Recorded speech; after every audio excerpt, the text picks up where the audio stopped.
Yes, Michael Jordan is of my generation. I grew up building my game using the same sort of mindset that Michael Jordan had. He's not even my favorite player in general. In the narrow LeBron-Jordan debate, Michael Jordan is my favorite because I identify with him more, his greatness more, the way he approached his greatness as opposed to the way LeBron has approached his. What I mean for Jordan is, Jordan, once he broke through, got past my Detroit Pistons, he's reaching his prime and they're aging out. Once he got to his peak in his prime and won that first three-peat, he dominated the league at that point. There was no one close to him. There was no one close to the Bulls throughout that entire first three-peat. Michael Jordan, by far, the most talented. But what we never saw before is he was the most talented, but he also worked the hardest, which you got him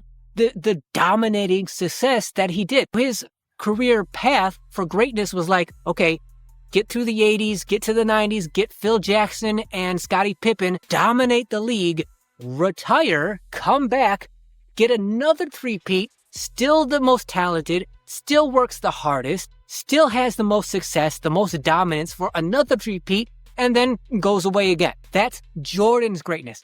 I just happen to prefer that because I was the same kind of, my career on the basketball court, even though it was only ever recreational, took that same kind of path. It took me a long time to reach my peak in my prime.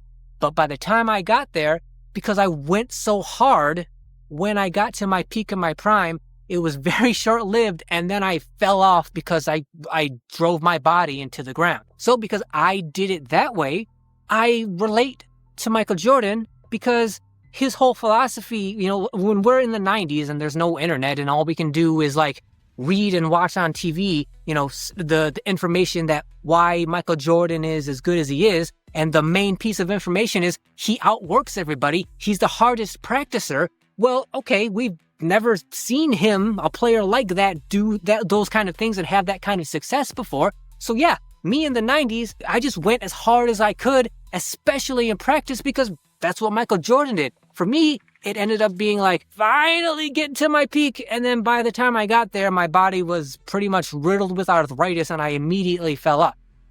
With LeBron, he's the opposite, right? He was great out of high school, one of the highest impact players in the NBA the day he stepped in, and his game only elevated and stayed that way throughout his career. I can't relate to that. I don't have that sustained greatness. And that's the primary point and reason why because I can identify with Michael's career and the approach that he took. That greatness appeals more to me than LeBron's greatness.